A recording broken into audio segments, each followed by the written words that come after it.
Mini episode 748 of the FDH Lounge is brought to you by Sportsology, delivering unconventional columns and webcasts about sports, TV, music, movies, and more. Follow them on the web at sportsology.com. The FDH Lounge. You want to schedule your life around it.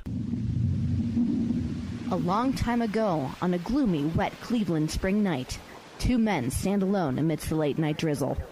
Their voices echo across the vacant station parking lot as they debate the merits of the great American radio show that have been missing for far too long. On that night, an idea was born. That idea became the FDH Lounge.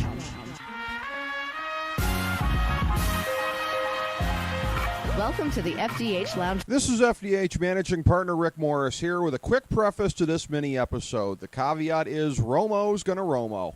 Obviously, you now know what happened. Tony Romo couldn't even stay healthy long enough to keep our NFC East preview from being somewhat dated without getting hurt. So yes, this was put in the can just before his injury. Sorry about that. And enjoy the rest of the breakdown from Kyle Ross and myself. All right, everybody, welcome back to the FDH Lounge 2016 Divisional Previews.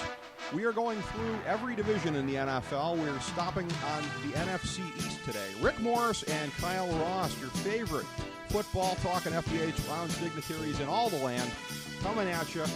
The NFC East, it's the favorite of ESPN and all the media types out there that love to overhype it. OMG, best football anywhere. Well, no, media markets and Dallas, America's team. That's what that's all about. So we get the disproportionate hype down our throats year after year. And not to say that it won't be an interesting mix again this year, but I think in a mediocre kind of a way, as it has generally been the last couple of years. Kyle, what say you? What say you? Yes. By the way, it's always lovely to be in the FDH Lounge. Yes, Thank you for having me again. Pleasure's all mine, my friend. How many years in a row have you been doing that spiel with the NFC East? Oh, ESPN loves this division. I think all 5 years. Yes. You really love that one. Yes. And truth be told, they do love this division. They and do. Truth be told, it's not very good, is it? Nope. It is not. Other than the Giants' two miracle Super Bowl runs, when was the last time this division really had a legit Super Bowl contender? The Eagles in their heyday, the height of the McNabb-Reed era? First half of the last decade, yeah, absolutely. That sort of culminated, peaked in that Super Bowl, fell off from there. Well, think about it. Dallas hasn't done Bupkis. The Giants. Well, they had the 1 year 2 years ago. Yeah. They went 12-4. They were a pretty good team. Yeah, one sporadic year, yeah. Well, this is a division that has seen the most turnover from year to year. It has. At least since the height of that Philly Reed McNabb thing that they had going on. It's almost a different division winner every year. Well, this is Pete Rozell's favorite division. It's an 8-8 league, right? And this division epitomizes it. More to follow on that, by the way, when we get to the records subsequently. Yes, there hasn't been a well, Dallas did go 12, and we need to say that they did go 12-4 2 years ago. Has every team won this division in the last 5 years? We know Washington, and we're going to talk about them first. Washington won it last year. Dallas won it 2 years ago. When the Giants made the Super Bowl, were they a wild card at 9-7 or a division winner? I think they were a wild card in 2007, and I think they were a horrible division winner in 2010. Well, 2011 is when Philly they won the Super won it Bowl. in 2013. Yeah. Chip Kelly's first year, by the way. Yeah. 2012 was, this is real interesting radio, isn't it? Was actually Washington again. Oh, that was RG3's rookie year, of course. 2011. So the Giants are actually the longest drought. That's very interesting. Actually, the Giants were 2011. Yeah. So believe it or not, Washington is the team, is the one with two championships since 2011. That's the thing, though. In a division that's the only division where that's happened, right? Right. But in a division that's as mediocre as this one has been for as long as it has been, just missing out on winning the division for a couple of years feels like a lifetime. Doesn't it feel a lot longer between the RG3 division win and last year for the Redskins? It felt like there was 8 years in between rather than, 3? Well, yeah, it was a different quarterback, different coach. But so much that had happened. Just so much drama that had gone on in the time in between. But again, you and I were talking about this off here. It is. This is the only division where that's Scott happened. McClown, as general manager, a guy who was instrumental in helping to stock up both San Francisco and Seattle in their heyday of building up earlier this decade, for Dan Snyder to hire him away, give him the checkbook, but then completely butt out, that has given hope to every team in every sport, every fan base, I should say. If you got a bad owner, but he's got a lot of money and he meddles, you're always just one great GM hire away from getting it right, if the owner can keep his paws off. And so long as Dan Snyder abides by that, signs the checks, keeps them at the upper echelon, keeps the Redskins where they need to be in that regard, but lets Scott McClown make the decisions he needs to make, they're a team that's on the rise. Now, again, as far as this year goes, we're primarily, of course, looking at 2016. I just see them taking a step backwards because all the signs point that way. Yeah, not even that. Not even that. I still think they're the best team in the division. I think they have the best balance on both sides of the ball, to be sure. But again, this is a league, we always say this. There's never any more than, 7 or maybe 8 teams at the most that repeat for the next year. So it's always for the playoff. Let's be clear. In the playoffs, that is true. Yes. Since they realigned the, and this would have been 2002, right?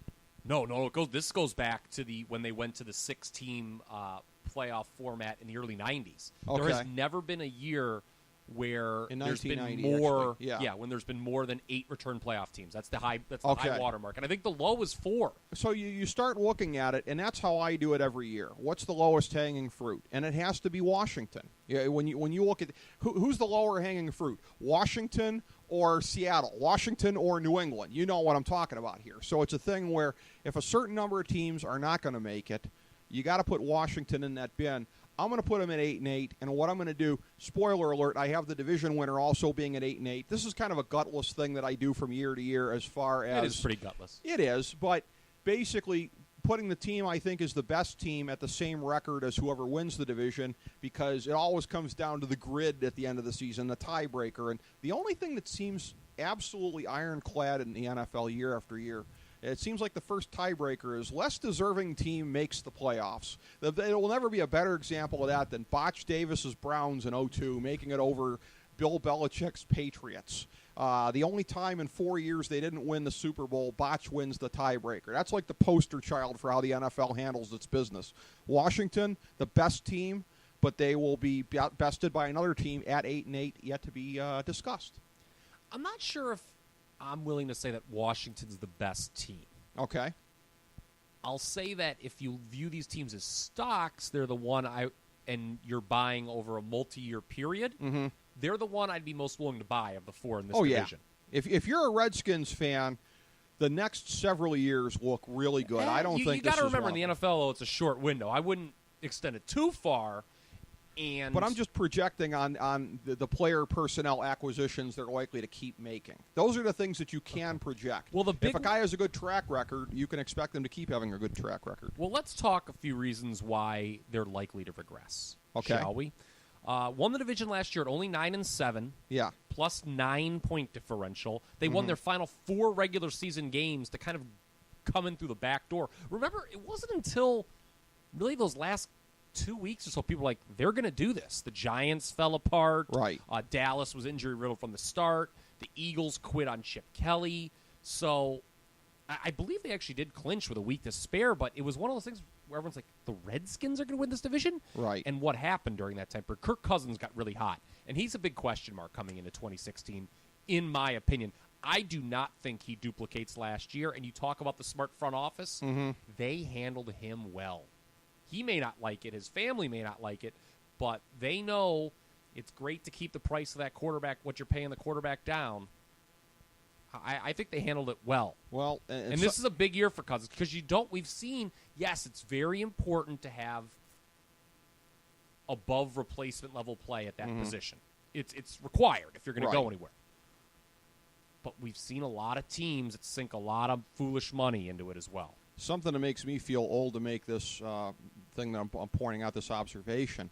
I just realized this now. You talk about a career year from him, and when I start flashing through my mind thinking about career years for quarterbacks, do you realize, this is spooky, 25 years to the year of the Big Mark Rippon season in Washington. Wow. Yeah. I mean, that's, And he wasn't on. Very few quarterbacks have ever been on the Ripon 91 level, and that was the thing. And I actually just again, I happened to be living in Northern Virginia that year. I just for a brief period of time was in Northern Virginia and got to see them on TV. Did I know that you lived in Northern Virginia? I don't know. No, I don't think you did. But it was I lived there briefly during that season. I was hoping to go to. The Browns were actually playing at Washington that year, but even back then, scalper prices could be a little bit prohibitive. But it was. I watched that season, and the ability to just I've never seen somebody just throw the ball as hard as he can and whip it way 50, 60 yards downfield, and it's right on the numbers to somebody at the other end. And it's just absolutely amazing. Kirk Cousins was not, again, on the level of Ripon 91. I just thought it was a weird thing when I made the connection in my mind, exactly 25 years. But it does lead you to, well, if you think about it, too, Joe Gibbs won the Super Bowl with 3 different quarterbacks. A brief late career resurgence for good old Joe Theismann. It was Doug Williams / Jay Schrader in 87. So Washington, they've had a revolving door there. It actually mirrors the sort of political revolving door between elective office and K Street here, as it were. You see that with the revolving door of quarterbacks. You're right to be skeptical of Kirk Cousins. He may be the latest among them to kind of take a step back. And I think we all, if we're not everybody out there is the keen student of the odds that I am, but when I look at the law of averages, that's the thing I go by the most. And it does say, yes, he should take a step backwards. I don't think in my mind, Kyle, it's a prohibitive step backwards because I think he has made some improvements that'll stick. Yeah, I don't think it's a massive step back, but it's going to be a step back. They did jump from 4 wins in 2014 to 9 last year. Yeah. Plexiglass principle usually comes into effect. Right. When you see a jump like that, usually a team doesn't improve again the following year. It has happened in some instances. The Matt Stafford Lions, when they were starting at the very bottom with 0 wins, comes to mind. But so you think that they're going to probably win less than 9. I know you said 8. I've got them at 7. Ooh, okay. The schedule, you and I talked about this at the end of last year. Remember we talked about that going to that playoff game they had against Green Bay, which they lost. Yeah. You came up with a metric to determine strength of schedule. That's right. I remember. That's right. And your metric basically said, of all the playoff teams, they had one of the weaker schedules. It was kind of them and Carolina. I'm going to pull that up here and see. Yeah. So, Football Outsiders agrees with you. They had, according to adjusted, their average opponent thing, they played the 25th rated schedule last year. 25th, okay. This year that jumps to 9th because they're playing a first place schedule, remember. And in the NFC, that's pretty tough because you're looking at Arizona, you're looking at Carolina, right. You're looking at Minnesota, who may take a step back as well. But, the schedule's a lot tougher this year. I think Cousins takes a step back. So I've got Washington 7 and 9. Well, what I will say is, and I just pulled this up here. This is, and you can find this metric on the FDH Lounge Multimedia Magazine, the same place you find the show, the FDHLounge.blogspot.com. But yes, going back to, and this was posted back in January at the end of the season, Washington ranked 30th on our list of teams as far as impressiveness of their victories. And all that is based on... Impressiveness of victories is what you because did. That's kind of a strength of schedule metric, kind though. of, yeah. I'm sorry, I misspoke. This is the straight strength of schedule simply based on... I took the final power rankings for the year and added up. Like, if you played the first place team in the league, you got 1 point for that. If you played the worst team in the league, you got 32 points for that. So you want to have the lowest number possible if you want to have impressive strength of schedule. Their number was 301, which was 29th, I should say, in the league. They were 29th on that. Now, on the impressiveness of victories index, which is 50% strength of schedule, 50% how many games did you actually win, and I weighted that out evenly, they come in marginally better, 26th. So when you look at, again... Still, it's down there. There's no doubt. And remember, they were playing a last-place schedule last year because they were coming off the 4-12 season. I'll give you this. Most years, I scoff when people want to make a big thing about, strength of schedule, because you're playing 14 of the same 16 games. However... 13. No, 14, because you're playing in the entire division. in there. One of the other divisions, you're playing everybody. You're right. I'm sorry. I'm sorry. I thought I was smart and I look like an ass. You're right. I'm wrong. But that was dumb. They're the only team in the division that's got the murderer's row of Carolina, Green Bay, and Arizona, because they were the divisional winners. No, Minnesota, remember, won the North. I know a lot of people. Oh, that's right. Yeah. See, I just undermined my own point. Oh, you think you're smart now. Yeah, I'd rather play Minnesota than Green Bay. I take my point back. Well, here's the thing. They also played. We're both having we're having more botches than the typical Seth Rollins match. Yeah, no, we're struggling here. The schedule is not. I mean, just to kind of bring up some names, they have to go to Arizona. Mm-hmm. They still play Green. So here's the thing: they actually wind up hosting both Minnesota and Green Bay. So they still got Green Bay because they're playing the North. Then they are playing all three. Yeah. Wow. Okay. And then, they're not playing Seattle. Seattle's not on the schedule. Okay. Because Arizona was the division winner. But they have to go at Baltimore. They're playing Carolina then too. Yes, they get that at home though. They are getting some of those games at home, but still, they play the AFC North out of division, which means that's 3 tough games. I mean, you get Cleveland, but it's 3 other tough ones. Interesting. Cleveland? Yeah. Interesting. You said 8. I said 7. Yeah. Vegas has the win total currently at 7.5. Juice is on the under at -122. So this is not one I would bet. It's rare that you and I are that far off of Vegas. Yeah. This is not one I would bet. It is probably going to be 7-8 wins. It's a minor regression for the Redskins, which I think kind of reflects your point at the beginning that this team is probably still in a good place long term, but the bottom line is short term. It's a step back. If we were a brokerage and we were being asked about them, I would say sell short term, buy medium term. Mm-hmm. I like the Redskins for 2017, 2018, I would expect them to beyond. bounce back. The key here is I've got 2 teams in this division improving pretty markedly.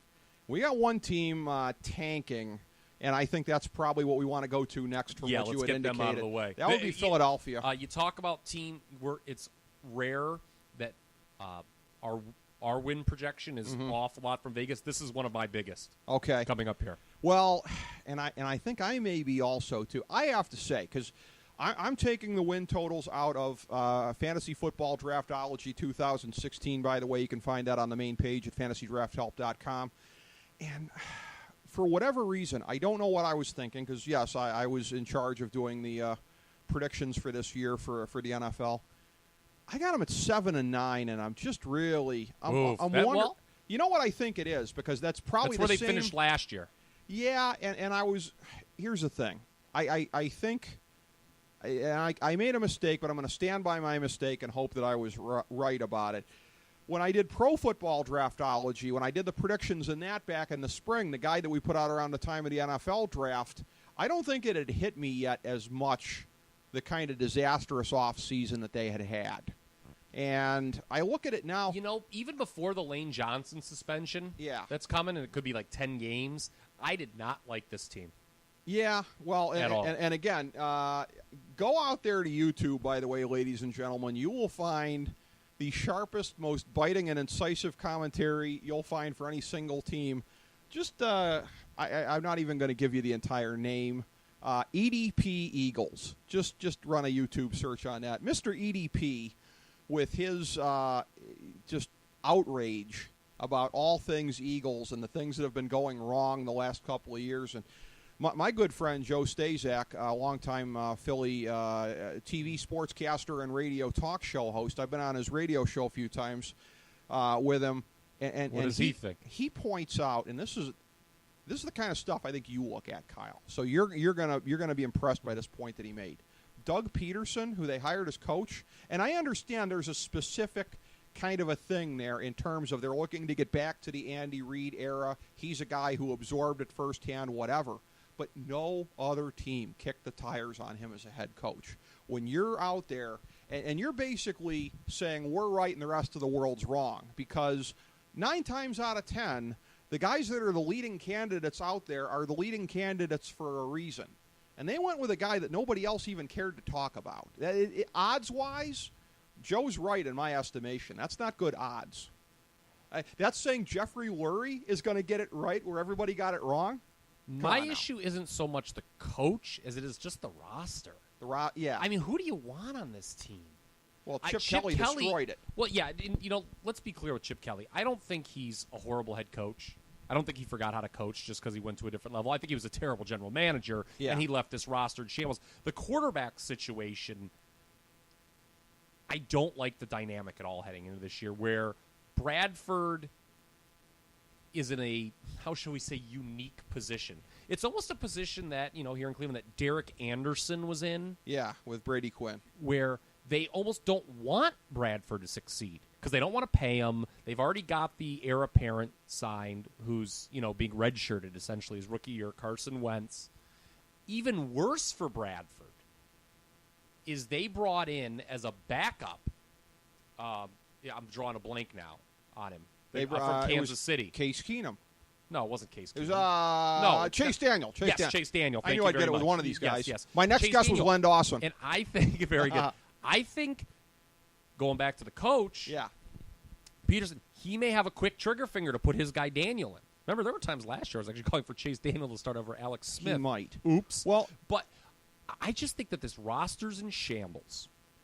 And this is my doomsday pick for the year. Every year, I was the Browns last year. Remember that, Ricky? I said they'd win 3 games. People were like, oh, you're being way too negative. Vegas says 7.5. They do not want to come off that number for some reason. It is monster juice on the under. -211. I've never seen juice that high. Vegas is stupider than I am. I was saying 7 and 9. They're even worse. I think this is giving away money. I've got them at 3 wins, a possible worst team in the league. So and what's so bad? Remember, they traded up all that. They lose all the draft capital with the Browns. Yep. This is not. We talk about the Redskins maybe sell short term, buy long term. This is a program that I am not interested in buying at all. You're right about that. And when you look at, again, I'm not going to compare this because really nothing these days is on the level of the Herschel Walker trade. But it's a thing where you remember how much that set back Minnesota in the early 90s having to pay that kind of a price. And it's a thing here with the Browns. They're looking at now having 2 top 10 draft picks. Oh, I think they're going to be both top 5. I'm really optimistic how that works out. Yeah. I think it could be 2 top 3 picks. Could be. Judging by my records. Could very well be. I would agree with that. Going back to the mediocrity that resides in this division, yeah, no team was actually higher than 20th in terms of yards per game differential last year. You'll be interested to know which one was the highest at 20th. Mm-hmm. Redskins were only 23rd, so that again speaks to maybe how they were a little overachieving. Eagles 26th. They were outgained on average by 37.2 yards per game. Only outgained 4 of 16 opponents. They were 22nd in DVOA, so they should probably feel kind of fortunate they even went 7-9 last year. With a first-year coach and a bad roster, I think the bottom drops out. I will say this, from a fantasy perspective, I'm going way out on a limb here with this one. But I touted him as a potential breakthrough guy in Tennessee. I'm going to stay with it here. Dorial Green-Beckham. They've been looking for a guy who can fit that system, who can really get her done. That's a guy that, again, I don't think it's not nearly enough to rescue this offense, but if you're looking for a deep sleeper guy who could go for 1,000 yards, there's your guy. So point differential -53. That's a little bit below a 7-win pace. It works out to 6.7 wins. So that's not that big of a difference. But I just think that the Eagles, this is not a team I like at all.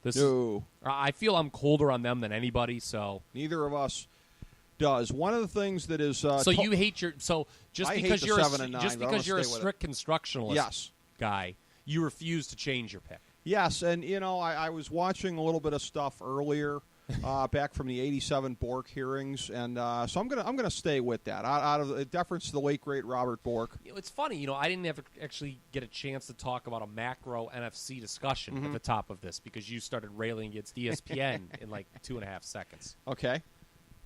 The AFC, we had a few teams we were differing on. Pardon me. You liked Oakland more. I liked San Diego more in the West, for instance. But I think we were in agreement that the win distribution would be fairly tight in that conference with a few exceptions. I think we had the majority of the teams kind of winning between 6 and 10 games. It's more of a bell curve in the NFC, is it not? I prefer to refer it as a metaphor of Rick Morris's America, the haves and have-nots, which is, the way you like it. So, yeah, and the Eagles are definitely have-nots. Well, it's up to organizations like the Eagles to get off their lazy behinds and pull themselves up by the bootstraps, Kyle Ross. So we go from there. That is nauseating. Just like Jerry Jones did, right? As we move to America's team. Yes, Jerry Jones, and to the team that completely by default is the team I'm picking to win this division. And that's how it kind of tends to... Like, every year, whoever I pick to win the NFC East is by default. It really sort of is that. They get Romo coming back, and I will tell you... They get a lot of people coming back. This team was killed by injuries last year. There are some significant metrics that suggest improvement is on the horizon. They were. There's something I want to get into that had been discussed during the offseason with a guest on the program here. I'm the kind of guy with football, I like to get into some of these sort of deep, nerding out philosophical concepts about it. And had a friendly disagreement on the show with a very learned individual, former NFL player, great businessman, N.D. Kalu. He and I did not agree on this. I don't know whose side you come down closer to. He looks at the fact that even an old, washed-up Darren McFadden was able to get 1,000 yards behind that line last year. So he thinks it's wasteful that they took Ezekiel Elliott in the draft. Yes, I agree with that. I do not agree, and I'll tell you why. Because you're an Ohio State homer. That has nothing to do with it. No, it doesn't. That has absolutely nothing to do with it. I look at it, and again, and a trend that I've been talking about for years that I think long-term is happening. I think we are returning in the league with Gurley, with Elliott, with Leonard Fournette next year. I think the bell cow is kind of coming back. But if you have a legitimate three-down bell cow, you saw what Ezekiel Elliott could do at Ohio State, particularly in that stretch in late 2014 where the downfield passing game was really firing and they couldn't afford to jam up the hole on him. I look at it, you put Ezekiel Elliott behind the best line in the league, and maybe the best line in the league by a wide amount, he could go for 2,000 as a rookie. If Ezekiel Elliott gets 2,000 yards this year, I wouldn't blink. That's really strong. Look, I wouldn't blink. It's a weaponized running situation, the likes of which we never see, Kyle. Okay. There's a very good chance he'll be the offensive rookie of the year. Has to be a very good chance. 2,000 yards is 2,000. A little. I'm saying it. I think he's at least 50-50 for 2,000 yards, Kyle. I'm planting my flag. Okay. I'm going to steal from Football Outsiders here. Okay. This is really interesting. The 2015 Cowboys were only the 4th, 5th, 9th team since 1990. Okay. To have their number one quarterback and number one receiver play less than 10 games. Okay. Because remember, Des Bryant missed a lot of time last year, too, not just the great Tony Romo. And I prefaced the great Tony Romo. Yeah, that's your words. Okay.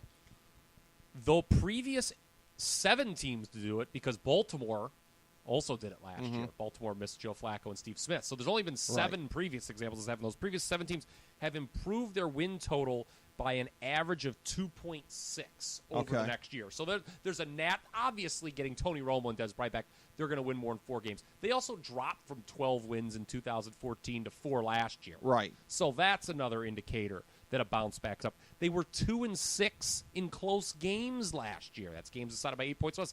That suggests a bounce back. Okay. Vegas is anticipating a bounce back. Now, obviously, the Cowboys are a popular team. They get some mouth breather money. Your term, not mine. My term. So, Pinnacle, which I'm using for all of these odds today, not saying you should go open an account there. I'm just saying that's the one I have up there. Okay. 9.5. They have. I got to win in the division at 8 wins. Okay, I've got them not winning the division. I guess that gives it away. Okay. To the team we haven't talked about. But I have them at 9 wins. So I actually kind of have a little bit more faith in this division than you do. Well, no, I hate the Eagles a lot more. So you've got everyone packed in probably pretty neat. I do. I'm sardines. Going with my, haves, have-nots theme for the NFC. That even applies to this division.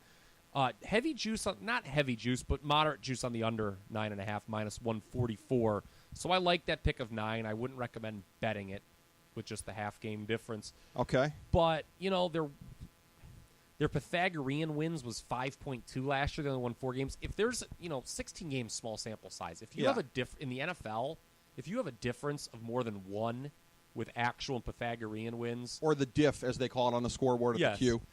You're typically going to have an uptick.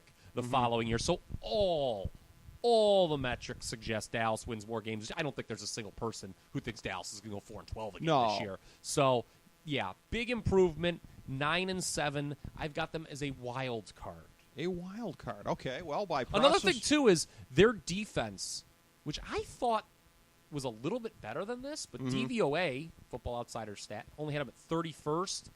Defense tends to fluctuate more than offense, although you'd obviously expect their offense to also make a quantum leap from 27th when they had some really horrible quarterback play after Romo went down. Yeah.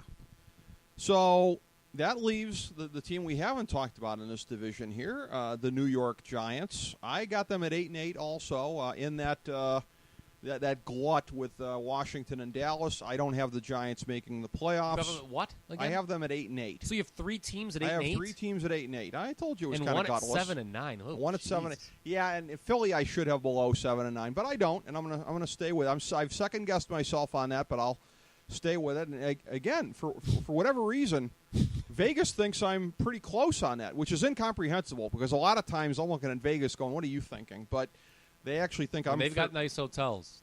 Yeah, they do. They've got nice hotels. That's what they're thinking. Yeah. How's your territory coming, buddy? Very nice. When you talk about dichotomies in the league between both sides of the ball, you don't have too many teams where it is as wide a chasm as it is with the Giants, who are going to be essentially reduced to trying to win every game 40-37. The thing is, they're going to win a fair number of them. You've got Eli Manning, who has, when you give him the guy who I think is the best wide receiver in the league and the number one guy on the FantasyDraftHelp.com draft board this year in Odell Beckham Jr., great things can happen. They've got a receiving core that's been beefed up even more through this offseason. So I think they're going to score a ton of points. By the way, great fantasy sleeper, I believe, Paul Perkins. I look for him to possibly emerge toting the rock by later of the year here for the Giants. And again, but you talk about teams, and this is the thing with Philly. They're not nearly in the same boat as Philly in terms of that. But one of the things that Chip Kelly wrought with that whole wrecking ball approach, you talked about it previously with Miami and particularly on defense, the whole thing about stars and scrubs. Yes. That's kind of how the Giants are. Yeah, I think that's why you and I don't like them more than we do, because you look at this. Doesn't this team scream stars and scrubs to you? Yes, and if you remember, I picked them to win the East last year and was wrong. Mm-hmm. But fool me once, shame on you. Fool me twice, I think we'll be right this year. Really? Yeah. I'm picking the Giants to go 10-6 and win this division. And of all the picks I'm making this year, I think it's the one I feel the least good about. Uh-huh. This is a team, and this seems that this is the case every year. Right? Mm-hmm. Their metrics are so schizophrenic. I feel every year we talk about the Giants, it's a case where they could go either way. Mm-hmm. Their record in close games last year was 3-8. So they were a little unlucky, and that's a lot of close games to play, by the way. That is. They lost. This speaks to what you said about the way they're going to play this year, probably. Mm-hmm. There were 3 times they lost last year when scoring 30 or more points. Mm-hmm. Doesn't speak well to the defense. No. Pythagorean wins was 7.5. They only won 6 games. Okay. So that's a big gap. Their point differential was only -22, despite the 6-10 record. That was better than the Eagles at 7-9, who remember were -53. But the Giants only outgained 4 of 16 opponents last year. They were -48.3 yards per game, which ranked 29th. Mm-hmm. So it really could go either way, can it? And you're going to rip me for this. You're absolutely going to rip me and call it one of those old wives' tales. Okay. Every year, one team really benefits from the coaching change, right? I mean, have you ever heard that? ESPN always talks about it, that how many years in a row has a team with a first-year coach made the playoffs. I think one year, maybe 2 years ago, it didn't happen. Right. But every other year in the last 10, it has. Right. I think Camp Coughlin was kind of just starting to wear out its welcome. And I do it was too. getting stale. And with McAdoo coming in, it's a seamless transition. And I look at the other first-year coaches around this league. A lot of them are stepping in to pretty ugly situations. Right. We talked about Gase in Miami, Jackson in Cleveland. Right. Mike Mularkey, I guess, is he was an interim last year. But you look at the other situations in the NFC with Peterson, who we don't like coming into Philly. Right. I know we're both not going to like Chip Kelly in San Francisco. Dirk Cutter in Tampa Bay, I don't think so. So if you look at a first-year coach that can make an impact, I think it's McAdoo. That's where I think it's an old wives' tale, because who's to say that this isn't a year where they all are in bad situations? I mean, it could happen. I mean, obviously, if they were good teams, yeah, the job wouldn't have been open. He's more likely. I'll give you that. Right. What I don't know in looking at him and in looking at the situation, I know that they like the football IQ that he brings. He comes out of that storied lineage in Green Bay. He was part of the McCarthy tree there. And I agree that Coughlin's whole thing had gotten stale. What I don't know is, sometimes you get a little bit of substitute teacher syndrome the next year when you're coming out of a thing with a tough disciplinarian. So I think they had tuned that act out. They had, but it doesn't mean you're going to buy into the next guy. And I don't know enough about him at this point in time to know. Because a lot of guys are textbook brilliant, but as far as controlling a team, having the pulse of the team, whatever. I admit that I don't know. Sure, remember Shermer, the way he coached? He would just be staring. Pat Shermer, yeah. He would just be staring at his sheet the whole time. Right. And I was like, I don't think McAdoo's going to be that. He's clearly not going to be that bad. But, yeah. I mean, I don't know enough about him to either tee off, yes or no on that. I'll grant you he's more likely to have that happen than the others in the league here. So 5 straight years finishing between 6 and 9 wins for the Giants. Couple things. Can this team that's a Jeff Fisher-esque stretch of mediocrity. Yeah. Can this team go through a year without being the most injured team in the league? I believe they've led the league in injuries the last 2 years, if memory serves me correct. That's tough. They also don't draft particularly well. Remember what we said about Washington? Right. Again, I'm repeating myself. Of course you remember. We said it 10 minutes ago, people. Mm-hmm. Sell short-term, buy long-term. Yeah. I'm not sure about the Giants long-term. It may not be great, but short-term, I just think they're one of those teams that kind of just makes that big bump up and then maybe drops off. I just think it's kind of a one-off this year. I'm not buying the program long-term. I just think the division's kind of there for the taking. I have the Eagles dropping way off. I have the Redskins obviously declining, pardon me, Washington. So it's between them and, Dallas is coming from a lower base, remember, where they're improving. They're coming from only 4 wins. Right.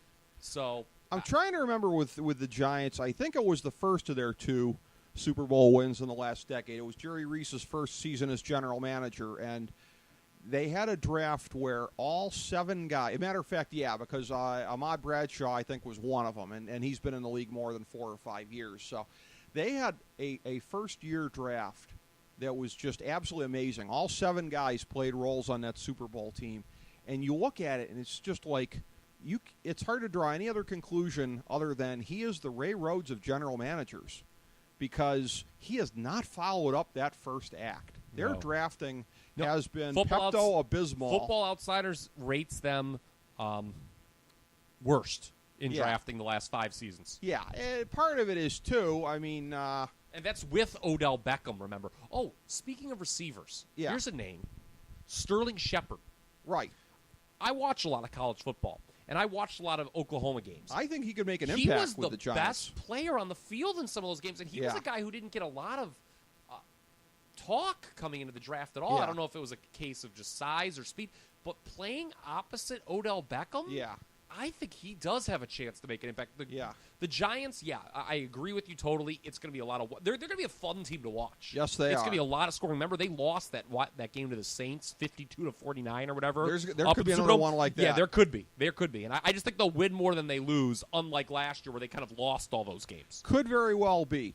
And that's the thing, too, when you look at, again, the roster composition, and some of this goes back to, again, if JPP didn't have the kind of decision-making to where he's walking around throwing up a permanent gang sign with that hand, then, things could be a little bit different there. So when we talk about the crappy drafting, that's a guy that was kind of all-world, at least in stretches. Why does that before have to be he a went. gang sign? I don't know. Do you even know? I don't think that is the gang. I mean, I don't know. Can we get a burning car from the pose in front of us? us? Okay, rude. Yeah. Rude. By the way, Google it, folks. A Jack Kingston Donald Trump reference that I'm finding hilarious. Something that's interesting, too, is, this doesn't really matter, but one of the Giants' scheduled 8 road games is a neutral site game in London against the Rams. Okay.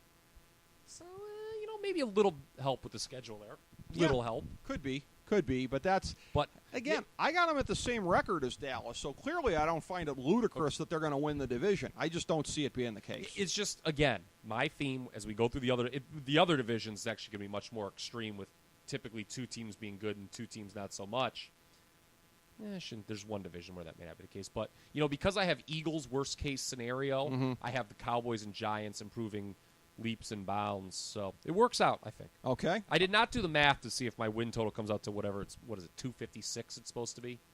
As far as adding up all the divisions? Yeah. Oh, I have not done that yet. But, I'm going... That is something I do. I add it up by division, like plus minus for every division, and then I add them together to see. I usually do that, and shame on me I haven't. But, okay. I've got Giants and Cowboys both making it, man. Wow. When was the last time the NFC East sent 2 teams to the playoffs? It's been a long time. When was the last time the NFC East sent 2 teams to the playoffs? I just don't want there to be dead air. We're not obligated to find this now before we conclude the division, I think I'm going to. Okay, all right. I think I'm going to. What a nice day it is today, Ricky, isn't it? Yes. Let's go to, there's only one trusted source I go to for an answer Pro like Football this. Reference? No, Wikipedia. Oh. It tends to have... Kyle, you do know it's not like Ask Jeeves where you just type in, what was the last year we had 2 NFC East teams making the playoffs? You do know it doesn't work that way, right? I already have the answer, smartass. All right, what is it? 2009. That was a long time ago. Yeah. Dude, and I didn't even think it was that recent, to be honest with you. I thought that's almost AFC East-esque. Yeah. Oh, these East Coast liberals hyping these people, huh? Yep. What does Hugh Hewitt call it? The Manhattan Beltway elite media? New York values. Yes. All right. Well, you see New York values coming out triumphant. Oh, very good. Let's take a look at we didn't mention their win total. What is it? You said you picked them for 8 wins. I picked them for 10 wins. 8. Yes. What's Vegas say? Vegas probably says above that, I'm guessing. They're not going to have them above 10. Not going to have them above 10, but they're going to have them above 8. Nope, they've got them at 8. 8.5? 8. Oh, Shoot a juice. So, okay. Yeah, so I've got them a little. So I've got them over. Right on it. All right, so I'm telling you to bet on green, folks, if they got them at 8. So that's how. Wait a minute. That's what I'm saying. So, all right. Well, with Kyle believing that New York values will reign triumphant here in the NFC East this year, much like the election, perhaps. And Jerry Jones will overcome all that adversity and be a role model to all of those in the working class by pulling his bootstraps up this year and getting a wild card berth. I see. Whereas I have it being a bounce-back autumn for all the Ted Cruz fans out there in Texas this year. They'll be able to rally behind their Cowboys. There's probably a substantial overlap on the typical Venn diagram between Cowboy fans and Ted Cruz fans. So fear not, everybody. It gets better, as a certain subsegment of society likes to say. So I got Dallas winning the division, and you got the Giants winning the division. We shall see. As we bring the show to a close, we would like to extend our deepest gratitude to NBC, CBS, ABC, Fox, all Clear Channel affiliates, TNT, TBS, USA, UPN, Deadspin.com, YouTube.com, YTMND.com, MySpace.com, various blogs, Fox News, CNN, CNBC, MSNBC, IamBoard.com, Billboard.com, Google.com, ESPN, ESPN2, ESPN News, ESPN Classic, NBA TV, NFL Network, Sports Time Ohio, Athlon Magazine, Comedy Central, Cartoon Network, The Boomerang Channel, QVC, BET, The Spice Channel, Steno Notebooks, Manwich, Papermate Office Supplies, waitresses, strippers, bartenders, garbage men, janitors, microwave popcorn, the writers of The Office, Scrubs, Entourage, My Name is Earl, Oz, Metalocalypse and the Boondocks, Aquafina, and the periodic table of elements.